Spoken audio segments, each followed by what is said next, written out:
ինքը թող կողմնորոշվի, քանի երկրի լրտես է ինքը։ Առնվազն երկուսը ոչ բարեկամ երկրներ են։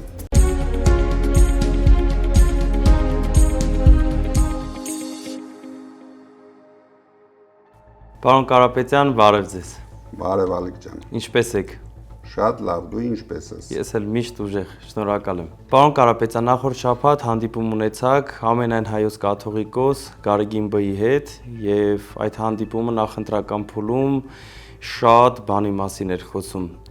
Ինչպե՞ս կմեկնաբանեք։ Դա նախընտրական փուլում էր,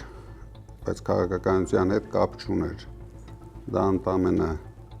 բարեկամական այցելություն էր կաթողիկոսի կողմից, մենք նույնիսկ քաղաքականության մասին մեկ բառ չենք խոսել, քանի որ թե վեհապարը, թե ես գտնվում ենք ապօրինի հետապնդումների տակ, շատ հետաքրքիր քննարկում ունեցանք, մենք քննարկեցինք մեր ազգային խնդիրների մասին, ազգային միասնության մասին, մեր ինքնությունների պահպանման խնդիրների մասին եւ եկեղեցու շուրջ ծավալված հարձակումների մասին եւ հույս հայտնեցինք երկուսս էլ, որ շատ շուտով այդ ամեն ինչը կանգնելու է եւ անողները շատ երջանիկ չեն լինելու դրա համար։ Պարոն Կարապետյան, Նիկոլ Փաշինյանը Երևանի իր քարոզարշավներից մեկի ընթացքում ադրբեջանական անվանումներով թվարկել է տարբեր գյուղերի անուններ, օրինակ Բարխուդարլի, Խեյրեմլի եւ այլն, որոնք սահմանազատման արդյունքում հայտնվելու են Ադրբեջանի տարածքում եւ սրա մասին նախորդ շաբաթ նաեւ ԱԳՆ նախարարն էր հայտարարություն արել եւ կոնկրետ անուններ չէր տվել գյուղերի, առանց որևիցե գյուղ նշելու։ Կարող ենք արձանագրել, որ սա հերթական միակողմանի զիջումն է եւ սա սկիզբն է 300,000 ադրբեջանցի բերելու Հայաստան ծրագրի։ Նիկոլ Փաշինյանը ամենին զուգահեռ անում է։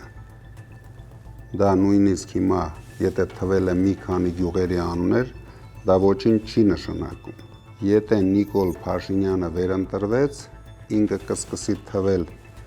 Բասարգեճար, Գյոլչա, Սյունիքը, չգիտեմ ինչ անվանում Սյունիքին կտա, հետո կանցնի Երևանին։ Դրա համար ենք մենք ամեն օր ահազանգում, որ այս process-ը պետք է կանգնեցնել։ Այս մարդը վախի մթնոլորտի տակ ամեն ինչ հանձնելու է։ Մեր ժողովրդին թվում է, եթե մենք դա շատ ենք ասում, դա նախընտրական քարոզ է։ Դա ոչ մի կապ չունի նախընտրական քարոզի հետ։ Դա ընդամենը անհանգստություն է, որ մենք ավելի լավ ենք տեսնում, ավելի լավ ենք զգում իրենց քայլերը։ Դրա համար պետք է կանգնեցնել։ Իրենք միակողմանի զիջելու են ամեն ինչ։ Իրենք 300,000 դեռ դա ամենաճշգրիտ թիվը չի։ Միգուցե դա լինի 500,000, հենց սկսեցին գալ, ով է կանգնեցնելու այդ process-ը։ Կարող է մինչև 1 միլիոն ադրբեջանցի կան։ Ես համարում եմ դա պատահական չէր, որ շեֆը մեկ շաբաթ առաջ իր տեղակալին ուղարկել էր Հայաստան եւ նա եկավ բոլոր հրամանները բոլորին տվեց։ Հիմա բոլորը մասնակցում են process-ների, ինչպես կատարել այդ հրամանները։ Նրանց համար ամենակարևորը փափուկ ձևով տիրանալ Հայաստանին Նիկոլ Փաշինյանի օգնությամբ։ Պարոն Կարապետյան, Նիկոլ Փաշինյանը 2 օր առաջ հայտարարեց, որ դուք ինչ որ երկրի լրտես եք։ Կմեկնաբանեք ինչ որ ձև։ Քեզ էլ է արդեն անհանգստացնում Նիկոլ Փաշինյանի հայտարարությունները։ Բացարձակ, ուղղակի հանրությանը պատասխան տանք։ Ես ասել եմ, տարբեր դոզաների տակ տարբեր հայտարարություններ է անում։ Դրա համար մի անհանգստացի։ Ես եթե լրտես եմ, հայ ժողովրդի լրտեսն եմ։ Նիկոլ Փաշինյան անհանգստացած է, որ մենք ամեն շաբաթ բացահայտում ենք իր բոլոր անօրինական քայլերը, իր բոլոր թույլ քայլերը, ցույց ենք տալիս մեր ժողովրդին, որ հասցրել է մեր երկիրը անդունդի եզրին։ Դրա համար իրեն թվում է դա միայն լրտեսությամբ կարելի անել։ Բայց ցանկացած մարդ ընդամենը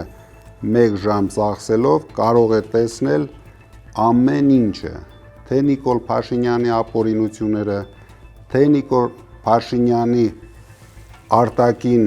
խնդիրները, որ բերել է մեր երկրի գլխին, թե ներքին խնդիրները, որ բերել է այս 8 տարում մեր երկրի գլխին։ Դրա համար լրտես լինել պետք չի։ Իսկ ինչ վերաբերում է Նիկոլ Փաշինյանին, ինքը թող կողմնորոշվի, քանի երկրի լրտես է ինքը։ Առնվազն 2-ը ոչ բարեկամ երկրներ են։ Շնորհակալ եմ պարոն Կարապետյան, ձեզ լավ օր։ Քեզ էլ լավ օր, Ալիկ ջան։ Շնորհակալ եմ։